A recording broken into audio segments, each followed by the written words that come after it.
के बारे में, प्रागैतिहासिक काल के बारे में। ये काल क्या होता है, केवल और केवल हम इसके बारे में जानेंगे। और इसी वीडियो में मैं कवर करूंगा आपसे सिंधु सभ्यता के बारे में क्या क्या क्वेश्चंस पूछे जाते हैं। दोनों पार्ट इस बुक के खत्म आज होंगे। जैसे कि हम बात करते हैं कि जिस काल में मनुष्य ने घटनाओं का कोई लिखित विवरण उद्धृत नहीं किया, मतलब हमारा कुछ काल था, प्राचीन काल था, उसमें हमने ये क्रियाकलाप करे थे, हमने ये कार्य करा था, जिसका कोई लिखित प्रमाण नहीं होता, उसको हम क्या बोलते हैं, प्रागैतिहासिक काल। इस काल में क्या होता है, किसी भी प्रमाण के कोई भी लिखित, कोई भी रिटर्न हमको इन्फॉर्मेशन नहीं मिलती। तो मानव विकास के उस काल को हम क्या कहते हैं, उस काल को इतिहास कहा जाता है, जिसका विवरण लिखित रूप में उपलब्ध होता है। इतिहास किसको बोलते हैं, इतिहास उसको बोलते हैं जिसका लिखित में कोई प्रमाण होता है। अगर प्रमाण नहीं है लिखित में तो वो इतिहास नहीं है। ठीक है, इतिहास की इन्फॉर्मेशन हमेशा क्या होती है, रिटर्न में होती है, लिखित रूप में होती है। कहीं ना कहीं उसके साक्ष्य हमको मिलने चाहिए, चाहे वो पत्थरों पे लिखित हो, चाहे वो पेपर में लिखित हो, या फिर वो किसी पत्तों पर, जो लीव्स होती हैं, जो पेड़ों की जो शाखाएं होती हैं, उसमें ही लिखित क्यों ना हो, बट प्रमाण होना चाहिए लिखित, उसको हम बोलते हैं इतिहास। ये था प्रागैतिहासिक काल, वो काल जिसमें किसी भी प्रकार का कोई भी लिखित प्रमाण नहीं मिलता है। ठीक है, आपको चल गया पता प्रागैतिहासिक काल क्या होता है। उसके बाद हम बात करते हैं आद्य ऐतिहासिक काल। ये काल वो होता है जिस काल में लेखन कला के प्रचलन के बाद उपलब्ध लेख पढ़े नहीं जा सके, मतलब लिखे तो जा सके, लेख लिखे उन्होंने अपनी भाषा में, लेकिन क्या हो गए, वो पढ़े नहीं जा सके। अगर आप हिंदी में लिखते हैं और किसी फ्रेंच पर्सन को वो आप बोलते हैं कि यार ये पढ़ के दिखाओ, तो उसको दिक्कत होगी। या फिर कोई इंसान अगर उर्दू लिखता है और उर्दू वाले को आप बोलो कि हिंदी ये पढ़ के दिखाओ, तो उसका दिक्कत होगी। या फिर अगर आप लोग मतलब करें हिंदी लिखते हैं और हिंदी के सामने अगर मैं आपको कुछ उर्दू की लैंग्वेज ला के दूँ, आपको बोलूँ कि इसको पढ़ के दिखाओ, तो आपको दिक्कत होगी। ठीक है, लिखे तो गए हैं लेकिन उन्होंने अपने हिसाब से लिखे हैं, लेकिन क्या हो गया, वो पढ़े नहीं जा सके। तो ये क्या था, आद्य ऐतिहासिक काल, लिखे तो गए लेकिन पढ़े नहीं गए। बात करते हैं हम लोग होमो सेपियस के बारे में। देखिए, मैं इस वीडियो में केवल आपको समरी बता रहा हूँ और समझाने का प्रयास कर रहा हूँ कौन सा काल क्या था, और केवल आपको इतना ही पढ़ना है। एक एक लाइन में आपको एज ए मतलब मशीन की तरह पढ़ के सुनाना शुरू कर दूं, जैसे ऑडियो फाइल में हुआ। काफ़ी सारे कमेंट्स मेरे पास में आए कि सर ऐसा लग रहा है कि जैसे हम कोई न्यूज़ चैनल सुन रहे हो, कोई रट्टू तोता बोल रहा हो, रटी जा रहा है कंटिन्यू, वो पढ़े जा रहा है, सर बहुत बोर हो गए। मतलब वो वीडियो भी काफ़ी अच्छा है, आप ऑडियो फाइल सुनिए, वो भी किसी इंसान ने काफ़ी मेहनत करी है, वो भी हमने काफ़ी रिकॉर्डिंग करी मेहनत के बाद में, उसके बाद में आपको अपलोड करा। लेकिन आपको उसमें संतुष्टि नहीं मिली तो मैं बना के लेके आया हूँ आपके सामने वीडियो, और इस वीडियो में मैं केवल आपको समझाऊंगा वो फैक्ट जो आपके एग्जाम के पॉइंट ऑफ व्यू से काफ़ी इंपॉर्टेंट होंगे। चलिए बात करते हैं हम होमोसेपियस क्या होता है। होमोसेपियस मतलब ज्ञानी मानव का प्रवेश इस धरती पर आज से लगभग कितने वर्ष पहले हुआ था, 30 से 40 हजार पहले हम लोगों का जन्म हुआ था, ज्ञानी मानव का जन्म हुआ था। बात करते हैं हम लोग पूर्व पाषाण युग के मानव की जीविका का मुख्य आधार क्या था, वो जीवित कैसे रहता था, वो क्या खाता था, वो क्या करता था, शिकार, जंगल गया, शिकार करा, मांस खाया और जिंदा रहा। ये बात कर रहा हूं मैं पूर्व पाषाण युग के बारे में। बात करता हूं नेक्स्ट की आग का आविष्कार। आग का आविष्कार पूरा पाषाण में एवं पहिए का आविष्कार कब हुआ था, नव पाषाण काल में। कौन से काल में कौन सा आविष्कार हुआ था, एग्जाम में कभी कभी ये पूछता है कि आग का आविष्कार कौन से काल में हुआ था। आपको 4 ऑप्शन देगा, तो आपको याद रखना है वहां पे पूरा पाषाण काल में क्या हुआ था, आग का आविष्कार हुआ था, और पहिए का आविष्कार हुआ था नव पाषाण काल में। अब हम बात करते हैं आगे की मनुष्य में स्थायी निवास की प्रवृत्ति नव पाषाण काल में स्टार्ट हुई। मनुष्य ने एक जगह पर रहना स्टार्ट करा, एक ही स्थान पर रहने के बाद में उसने खेती स्टार्ट करी, उसमें उसने जो उसको अच्छा लगता था फल वगैरह, उसने उसको वहाँ पर उगाया और वहीं पर उसने निवास स्थान शुरू कर दिया। तो एक मतलब कि एक जगह पर स्थिर होकर के रहने का जो काल था उसका जो उसने स्टार्ट करा था वो करा था नव पाषाण काल में। और उसने सबसे पहले किस पालतू को अपना पालतू पशु बनाया, किस जानवर को, किस एनिमल को, किस पशु को उसने पालतू बनाया, तो ये बात आपसे एग्जाम में कई बार करता है। तो इसका राइट आंसर है सबसे पहले उसने जो अपना पालतू पशु बनाया वो था पालतू पशु उसका कुत्ता। बात करते हैं आगे कि मनुष्य ने सर्वप्रथम तांबा धातु का प्रयोग करा। सबसे पहले धातु का प्रयोग करा था, कौन सी धातु थी, मनुष्य ने वो करी थी तांबा का। और उसके द्वारा बनाया जाने वाला पहला जो औजार था, तांबे की कुल्हाड़ी बनाई थी उसने। सबसे पहला जो उसने औजार बनाया था वो उसका नाम क्या था, उसका नाम था कुल्हाड़ी। और वो कुल्हाड़ी किसकी बनी थी, तांबे की। और आज के टाइम पे तांबे का रेट क्या है, तांबा आपको सोने से भी ऊपर जा रहा है। तो तांबा एक्चुअली देखने को मिलता ही नहीं है, जो प्योर तांबा होता है वो। और पहले के टाइम पे इतनी मोटी कुल्हाड़ी किससे बनी थी, तांबे की, क्योंकि उस टाइम पे केवल हमारे पास क्या था, तांबा ही एक धातु था। उस टाइम पे ना तो हमारे पास चांदी थी, ना तो हमारे पास सोना था, ना ही हमारे पास लोहा था, ना ही हमारे पास एल्यूमिनियम था तो केवल क्या था, वो था तांबा। जो मिलेगा उसी से उसका औजार बनेगा, मतलब कुल्हाड़ी बनेगी। अगला जो फैक्ट है वो है कृषि का आविष्कार नवपाषाण युग में हुआ। कृषि का आविष्कार कब हुआ था, नवपाषाण काल में हुआ था, और इसी काल में इसने अपना स्थिर होकर रहना प्रारंभ करा। ठीक है, दोनों ही चीजें आप हैंड टू हैंड रिवाइज करते जाइए। और प्रागैतिहासिक अन्न उत्पादक स्थल मेहरगढ़ पश्चिमी बलूचिस्तान में अवस्थित है। कृषि के लिए अपनाई गई सबसे प्राचीन फसल कौन सी है, उसका नाम क्या है, उसका नाम है गेहूं और जौ। अगर आप बच्चों पूजा पाठ करते हैं तो वहाँ पे आपको पंडित जी जो लिस्ट लिखवाते हैं कि हाँ ये सामान लेके आओ, उसमें गोला नारियल ये वगैरह वगैरह काफ़ी सारी चीज़ें होती हैं, उसमें जौ भी होता है, क्योंकि जौ हमारा क्या है, सबसे प्राचीन फसल होती है, गेहूं और जौ। जौ तो आपको पक्का मंगवाते हैं, जो पाठ पूजा करते हैं उनको अच्छे से पता होगा।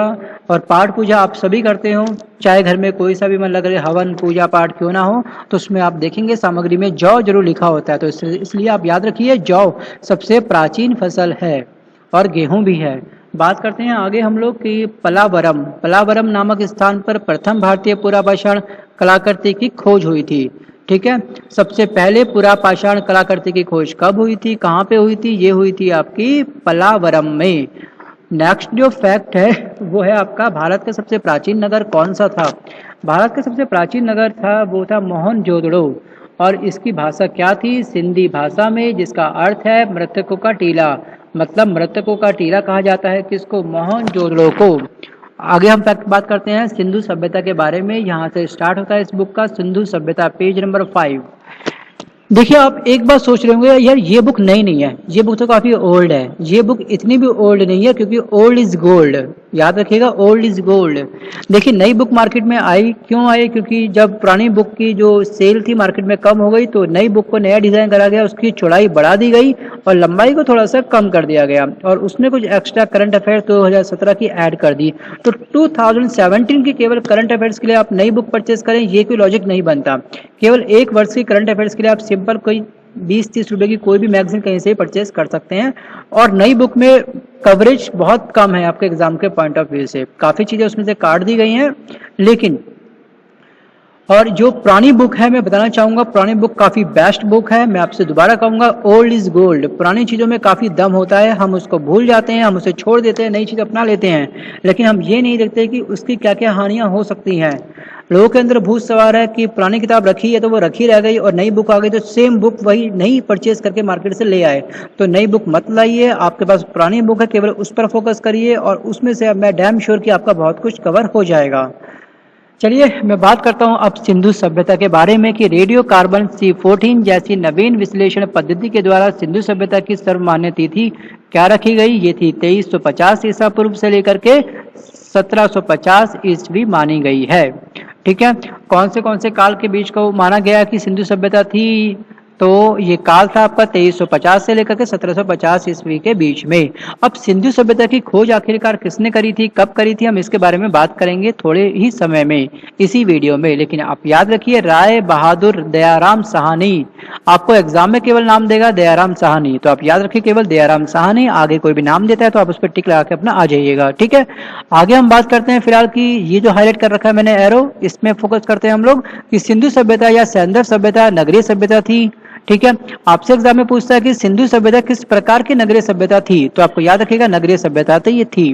और सैंधव सभ्यता से प्राप्त जो था परिपक्व अवस्था वाले स्थलों में केवल 6 को ही बड़े नगरों की संख्या दी गई, और 6 नगर कौन कौन से हैं, वो हैं आपके मोहनजोदड़ो, हड़प्पा, गढ़वारीवाला, धोलीवीरा, राखीगढ़ी एवं कालीबंगन। स्वतंत्रता प्राप्ति पश्चात हड़प्पा संस्कृति के सर्वाधिक स्थल गुजरात में खोजे गए थे। सबसे ज्यादा स्थल कहाँ पे खोजे गए थे, वो खोजे गए थे स्वतंत्रता के बाद 1947 में। ठीक है, उसके बाद क्या हुआ था, कहाँ पे खोजे गए थे, गुजरात में इसके मैक्सिमम अवशेष मिले गए थे। तो ये स्टेट काफी इंपॉर्टेंट स्टेट है, क्योंकि हमारे प्रधानमंत्री नरेंद्र मोदी इस स्टेट से संबंध रखते हैं। आगे हम बात करते हैं कि जुते हुए खेत। ठीक है, किसकी बात करते हैं हम लोग, जुते हुए खेत। और नक्काशीदार ईंटों के प्रयोग का साक्ष्य कालीबंगन से प्राप्त हुआ था। अगला फैक्ट है कि मोहनजोदड़ो से प्राप्त अन्नागार संभवतः सैंधव सभ्यता की सबसे बड़ी इमारत है। सबसे बड़ी सैंधव सभ्यता की इमारत कौन सी है? वो है आपका विशाल अन्नागार। क्या था ये अन्नागार? अन्नागार में करते थे फूड की स्टोरेज, खाने की स्टोरेज, बहुत बड़ी स्टोरेज थी। और ये कहाँ पे थी? मोहनजोदड़ो से प्राप्त हुई थी अन्नागार। सैंधव सभ्यता की सबसे बड़ी इमारत थी। एग्जाम में आपसे पूछता है कि सैंधव सभ्यता की सबसे बड़ी इमारत कहाँ पे खोजी गई? ये खोजी गई थी मोहनजोदड़ो में, और वो थी क्या थी? वो थी अन्नागार। अब बात करते हैं हम लोग स्नानागार के बारे में। अब हम क्या बात करते हैं? अब हम बात करते हैं स्नानागार में, जहाँ पे लोग मिलकर के काफी सारे लोग स्नान करते थे। उसकी लंबाई चौड़ाई ऊंचाई आपसे एग्जाम में पूछ लेता है। जी हाँ बच्चों, काफी टफ आपको लग रहा होगा सुनने में कि लंबाई चौड़ाई ऊंचाई ये पूछता है। हाँ जी पूछता है, ये पूछता है। एलडीसी में कई बार पूछा गया है, सीजीएल में कई बार पूछा गया। तो प्लीज प्लीज प्लीज आप इसकी लंबाई चौड़ाई ऊंचाई प्लीज, जो मतलब गहराई का मतलब है ऊंचाई से, ठीक है, आप इसका नोट कर लीजिए। स्नान कुंड मिला था हमको, और सबसे बड़ा स्नान गार था ये स्विमिंग पूल था, इसको बोलते हैं इंग्लिश में हम लोग स्विमिंग पूल। हाँ जी, लंबाई थी इसकी फिलहाल 11.88, चौड़ाई थी इसकी 7.01, और था ये गहरा मतलब हाइट जो थी इसकी स्विमिंग पूल की वो थी 2.43। अब बात करते हैं हम लोग अग्निकुंड की। अग्निकुंड लोथल एवं कालीबंगन से प्राप्त हुआ था। अग्निकुंड कहाँ से हुआ था? लोथल एवं कालीबंगन से प्राप्त हुआ था। आगे हम बात करते हैं कि मोहनजोदड़ो से नर्तकी की एक कांस्य मूर्ति मिली थी। कहाँ से एक नर्तकी की कांस्य मूर्ति मिली थी? ये मिली थी मोहनजोदड़ो से। आपको 4 ऑप्शन देगा, उसमें आपको कालीबंगन देगा और अदर काफी सारे जगह का ऑप्शन देगा। आपको राइट रखना है, राइट अपना आंसर जो है वो याद रखना है, वो रखना है मोहनजोदड़ो। अब बात करते हैं हड़प्पा की मोहरों पर सबसे अधिक एक श्रृंगी पशु का अंकन किया गया है। जो हड़प्पा की जो मोहरें थी, जो स्टैंप थी, जो स्टैंप लगाते हैं वो स्टैंप की बात कर रहे हैं हम लोग, उसमें सबसे ज्यादा जो फिगर बनाई गई थी वो बनाई गई थी श्रृंगी पशु की। किस पशु की? श्रृंगी पशु की। इस पशु का नाम, जो अगर आप स्टेट पीसीएस की तैयारी कर रहे हैं तो उनके लिए काफी इंपॉर्टेंट है, वहां पे ये प्रीलिम्स में ये क्वेश्चंस काफी बार पूछता है, तो आप उसके लिए आप इसको याद कर सकते हैं। अगला जो हम करते हैं फैक्ट पढ़ते हैं कि सिंधु सभ्यता की लिपि क्या थी? भाव चित्रात्मक थी। और यह लिपि कैसे लिखी जाती थी? दाईं से बाईं ओर लिखी जाती थी। दाईं से बाईं ओर लिखी जाती थी। सिंधु सभ्यता की लिपि किस डायरेक्शन से किस डायरेक्शन की ओर लिखी जाती थी? एग्जाम में ये पूछेगा, तो आपको याद रखना है दाईं से बाईं की ओर लिखी जाती थी। और जब अभिलेख एक से अधिक पंक्तियों का होता था तो पहली पंक्ति दाईं से बाईं और दूसरी बाईं से दाईं और लिखी जाती थी। जैसे कि मैं आपको बताना चाहूंगा कि देखिए पंक्ति कैसे कहते हैं। जैसे ये आप देख रहे हैं मेरा एरो, ठीक है, ये एरो इसे ऐसे लिखा जाएगा, उसके बाद इसको यहां से नीचे करके ऐसे लिखा जाएगा, फिर ऐसे लिखा जाएगा, फिर ऐसे लिखा जाएगा, फिर ऐसे लिखा जाएगा, फिर ऐसे लिखा, मतलब जिग जैग बनेगा आपका, ठीक है, कुछ इस तरह से पंक्ति लिखी जाती थी। आगे हम बात करते हैं कि सिंधु सभ्यता के लोगों ने नगरों तथा घरों का विन्यास के लिए ग्रिड पद्धति अपनाई गई थी। कौन सी पद्धति अपनाई थी इन्होंने? इन्होंने पद्धति अपनाई थी ग्रिड पद्धति। किस चीज के लिए? मतलब नगरों को और जो घर थे, जो उनके होम थे, उसको तरीके से बनाने के लिए कौन सी पद्धति अपनाई गई थी? ग्रिड पद्धति अपनाई थी। आगे हम बात करते हैं कि देखिए क्या होता था इसकी, इसमें घरों के दरवाजे और खिड़कियां, ठीक है, इसके बारे में हम बात करेंगे, किस प्रकार के थे वहां के घर और दरवाजे और खिड़कियां। देखिए घरों के दरवाजे और खिड़कियां सड़क की ओर ना खुलकर पिछवाड़े की ओर खुलते थे, मतलब बैक साइड से वन साइड उसका ओपन था। केवल लोथल नगर के घरों के दरवाजे मुख्य सड़क की ओर खुलते थे। सबके जो दरवाजे थे वो एक छोटी सी संकरी गली से खुलते थे, मेन जो रोड थी वहां पे उसके बंद थे दरवाजे। लेकिन लोथल में इसका बिल्कुल अपोजिट हुआ, लोथल नगरों के घरों के दरवाजे मेन सड़क पर की ओर खुलते थे।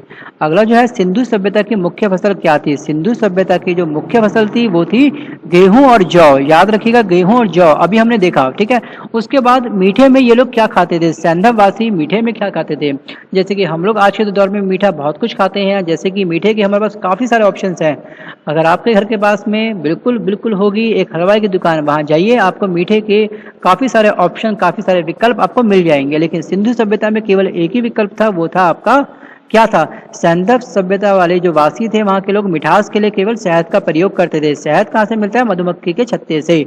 और मधुमक्खी के छत्ते काफी आसानी से हमको सैंधव वासी में या फिर प्राचीन काल में बहुत पेड़ों पे लगे हुए रहते थे। जब वो चखते थे उसको कहते थे भाई वाह क्या मीठा है, ये तो शहद है, चलो ठीक है। इसको वो लोग अपने किसी सिंपल बॉक्स में भर लेते थे और उसका सेवन करते थे, क्योंकि शहद जो होता है हेल्थ के लिए काफी लाभदायक होता है। ये आप सभी जानते होंगे। अब देखिए हम बात करते हैं फिलहाल अगले पॉइंट की ओर कि तौल की इकाई संभवतः 16 के अनुपात में होती थी। किसके अनुपात में होती थी तौल की इकाई इकाई ये होती थी 16 के अनुपात में। अब हम बात करते हैं सैंधव सभ्यता के लोग यातायात के लिए 2 पहियों और 4 पहियों वाली बैलगाड़ी या भैंसा गाड़ी का प्रयोग करते थे। यातायात के लिए सैंधव सभ्यता के लोग किसका प्रयोग करते थे? 2 पहिए या फिर 4 पहाड़ियों या 4 पहियों वाली बैलगाड़ी का प्रयोग करते थे। बैलगाड़ी लगी होती थी या फिर उसमें लगी होती थी भैंस, ठीक है। बैल लगी होती थी तो बैलगाड़ी, भैंस लगेगी तो भैंस गाड़ी कहते थे उसको। उसमें या तो 2 पहिए होंगे या फिर होंगे 4 पहिए, 2 व्हीलर या फिर 4 व्हीलर्स। चलिए बढ़ते हैं हम लोग अगले फैक्ट की ओर। मेसोपोटामिया के अभिलेखों में वर्णित मेलुहा या फिर मेलुहा शब्द का अभिप्राय क्या है? सिंधु सभ्यता से या मेसोपोटामिया से जो हमको अभिलेख मिले हैं उसमें लिखा हुआ है मेलुहा। मेलुहा जो रीड करा गया तो इसका अर्थ ये निकाला गया, इसका अर्थ है वास्तव में सिंधु सभ्यता। तो ये अभिलेख किससे संबंधित था? सिंधु सभ्यता से। आगे हम बात करते हैं कि पिगट ने हड़प्पा एवं मोहनजोदड़ो को एक विस्तृत साम्राज्य की जुड़वा राजधानी कहा है। किसने किसको जुड़वा राजधानी कहा है? ठीक है, पिगट ने, ये एक आदमी का नाम है, इसने क्या कहा? हड़प्पा और मोहनजोदड़ो को दोनों को क्या बोला? जुड़वा राजधानी। ये क्या है? जुड़वा राजधानी है दोनों। और ये किसने बोला सबसे पहली बार? ये बोला सबसे पहली बार पिगट ने। पिगट एक दार्शनिक, पिगट एक इतिहासकारिक था, इतिहास की खोज करता था। तो ये था पिगट इसका नाम। इसने क्या बोला? हड़प्पा और मोहनजोदड़ो क्या है? एक जुड़वा राजधानी है। अब हम बात करते हैं वृक्ष पूजा एवं शिव पूजा का प्रचलन के साक्ष्य भी सिंधु सभ्यता से मिले। वो किसकी पूजा करते थे सिंधु सभ्यता के लोग? ये करते थे वृक्ष की पूजा और करते थे शिव की पूजा। आगे हम बात करते हैं स्वास्तिक चिन्ह। आपको पता होगा स्वास्तिक चिन्ह क्या होता है। जैसे कि आप देखते हैं स्वास्तिक चिन्ह होता है जेड बनाते हैं हम लोग और फिर एक अपोजिट जेड बनाते हैं, तो ये होता है आपका स्वास्तिक का चिन्ह। आपको अच्छे से पता होगा ये चिन्ह क्या होता है। ये चिन्ह की देन कौन सी सभ्यता थी? ये थी हड़प्पा सभ्यता की देन। एग्जाम में आपसे यही पूछता है कि स्वास्तिक चिन्ह किस सभ्यता की देन है या फिर किस सभ्यता से हमको प्राप्त हुआ। तो ये प्राप्त हुआ हमको हड़प्पा सभ्यता से। आगे हम बात करते हैं कि सिंधु सभ्यता में माता देवी की उपासना सर्वाधिक प्रचलित है। ये फैक्ट, ठीक है, इस फैक्ट को आप नोट करिए कि सिंधु सभ्यता में कौन सी देवी की पूजा होती थी? ये होती थी माता देवी की उपासना करते थे यहाँ के लोग। और बात करते हैं हम लोग अगले फैक्ट की कि पशुओं में कुबड़ वाला सांड, याद रखिएगा पशुओं में जो कुबड़ वाला सांड होता है, कुबड़ बोलते हैं, इसकी पीठ काफी उभरी होती है, उठी होती है, उसको बोलते हैं कुबड़, ठीक है। पशुओं में, एनिमल में कुबड़ वाला सांड इस सभ्यता के लोगों के लिए विशेष पूजनीय था। विशेष पूजनीय कौन सा एनिमल था, कौन सा पशु था? अगर एग्जाम में आपसे ये पूछेगा तो आपको याद रखना है कुबड़ वाला सांड। आगे हम बात करते हैं कि सैंधव वासी सूती एवं ऊनी वस्त्रों का प्रयोग करते थे। कैसे प्रयोग करते थे? किस तरह का प्रयोग करते थे? वो करते थे सूती एवं ऊनी वस्त्रों का। आगे हम बात करते हैं एंटरटेनमेंट के बारे में। एंटरटेनमेंट वो कैसे करते थे? वो करते थे सैंधववासी मछली पकड़ते थे, शिकार करते थे, पशु पक्षियों को आपस में क्या करते थे? झगड़ाते थे, उनका आपस में वॉर करवाते थे और चौपड़ और पासा खेलना आदि साधनों का प्रयोग करते थे। देखिए एंटरटेनमेंट आज के दौर में बहुत सारे साधन है, लेकिन लास्ट में जो हमारा प्राचीन जो काल था उसमें क्या था? वो लोग मछली पकड़ते थे। तूने कितनी मछली पकड़ी, तूने कौन सी मछली पकड़ी, मैंने कितनी मछली पकड़ी, या फिर शिकार किसने कितना करा, या पशु पक्षियों को आपस में थोड़ा सा उनका क्या करा, आपस में उनको थोड़ा सा उनको झगड़ा करवा दिया, ठीक है। तो इस तरह के गेम वो खेलते थे। आगे हम बात करते हैं कि सिंधु सभ्यता के लोग काले रंग से डिजाइन किए हुए लाल मिट्टी के बर्तन बनाते थे। याद रखिएगा लाल मिट्टी के बर्तन बनाते थे, ठीक है। और सिंधु घाटी के लोग तलवार से परिचित नहीं थे। क्या हथियार था जिससे वो परिचित नहीं थे? तो वो थी तलवार। इसके बारे में वो कभी नहीं जानते थे सिंधु सभ्यता के लोग या सिंधु घाटी के लोग। आगे हम बात करते हैं कि कालीबंगन एकमात्र हड़प्पा कालीन स्थल था जहां निचला शहर सामान्य लोगों के रहने हेतु भी किले से घिरे हुए था। मतलब जो छोटे मोटे जो जगह थी वो भी क्या थी? किले से घिरी हुई थी। आगे हम बात करते हैं पर्दा प्रथा एवं वैश्यवर्ती सैंधव सभ्यता में प्रचलित थी। पर्दा प्रथा भी कहाँ पे थी? सैंधव सभ्यता में थी। और वैश्यवर्ती भी कहाँ थी? वो सैंधव सभ्यता में काफी प्रचलित थी। आगे हम बात करते हैं देखिए फैक्ट के बारे में कि शवों को जलाने एवं गाड़ने यानी दोनों प्रथाएं प्रचलित थी। हड़प्पा में शवों को दफनाने, जबकि मोहनजोदड़ो में क्या करते थे? शवों को, जो बॉडी होती थी जो एक्सपायर हो जाती थी उसको क्या करते थे? जलाने की प्रथा थी। अब आप याद रखिएगा हड़प्पा में शवों को दफनाया जाता था, ठीक है, गड्ढा खोद करके इस तरह से जो दफनाना होता है शवों को दफनाया जाता था। जबकि इसके अपोजिट क्या होता था? मोहनजोदड़ो में क्या करते थे? इसमें शवों को जला देते थे, ठीक है। जलाने की प्रथा थी इसमें। आगे हम बात करते हैं, देखिए कि सैंधव सभ्यता के विनाश का संभवतः क्या रीजन पाया गया। तो ये रीजन था, उसमें बहुत बड़ी मात्रा में क्या थी, बाढ़ आई थी। बहुत बड़ी मात्रा में पानी का एक बहुत बड़ा जाल आया और पूरे के पूरे सैंधव सभ्यता को तबाह करके ले गया। आगे हम बात करते हैं कि आग में पकी हुई मिट्टी को क्या कहते हैं। आग में पकी हुई मिट्टी को हम बोलते हैं टेराकोटा। एग्जाम में आपसे डायरेक्ट यहाँ से क्वेश्चन बन के आता है कि आग में पकी हुई मिट्टी को क्या बोलते हैं, ये बोलते हैं टेराकोटा। अब हम बात करते हैं इस वीडियो में सैंधव सभ्यता के प्रमुख स्थल, नदी, उत्खननकर्ता एवं वर्तमान स्थिति। तो ये आप ध्यान से इसको लिख लीजिएगा कहीं पर, अगर आपको याद ना हो तो। अगर याद हो तो बहुत अच्छी बात है। तो मैं आपसे कहना चाहूँगा, अगर याद है तो आप बहुत अच्छा पढ़ रहे हैं, ठीक है। चलिए आगे हम बात करते हैं इसमें। हाँ, देखिए जो प्रमुख स्थल है वो है हड़प्पा। हड़प्पा जो है वो है रावी नदी के किनारे, और इसकी खोज जो करी थी वो करी थी दयाराम साहनी ने, ठीक है। एक और व्यक्ति थे, इनका नाम काफी कम इनका जिक्र होता है, लेकिन आप याद रखिएगा दयाराम साहनी, ठीक है। क्या, दयाराम साहनी। देखिए अगर बात करें कौन से वर्ष इन्होंने इस स्थल का मतलब खोज करी, वो करी 1921 में। और ये स्थिति कहाँ पर है इस समय, हड़प्पा कहाँ पर है। अगर आप घूमना चाहते हैं, देखना चाहते हैं ये स्थान, तो आपको जाना पड़ेगा पाकिस्तान का मोंटगोमरी जिला, यहाँ पर आपको जाना पड़ेगा और आपको हड़प्पा सभ्यता आराम से देखने को मिल जाएगी। आप याद रखिएगा किस नदी पर है और किसने खोज करी, किस वर्ष। ये सभी लाइनें काफ़ी इंपॉर्टेंट हैं। प्रमुख स्थल, नदी, उत्खननकर्ता मतलब जिसने खोज करी, और वर्ष। स्थिति कहाँ पर है ये अगर आप याद कर सकते हैं तो बहुत अच्छी बात है। स्थिति कभी कभी पूछ लेता है एग्जाम में, बट देखिए साफ सीधी बात यह है कि अगर आप, एक कहावत है, मैं आपको कहना चाहूँगा कि अगर आपको जंगल में शिकार करना हो किसी खरगोश का, तो हथियार कम से कम किसी शेर के लेके चलो साथ में, ठीक है। अपनी सेफ्टी अपने हाथ, अपनी सिक्योरिटी अपने हाथ। ना जाने कब जंगल में किस शेर से मुलाकात हो जाए।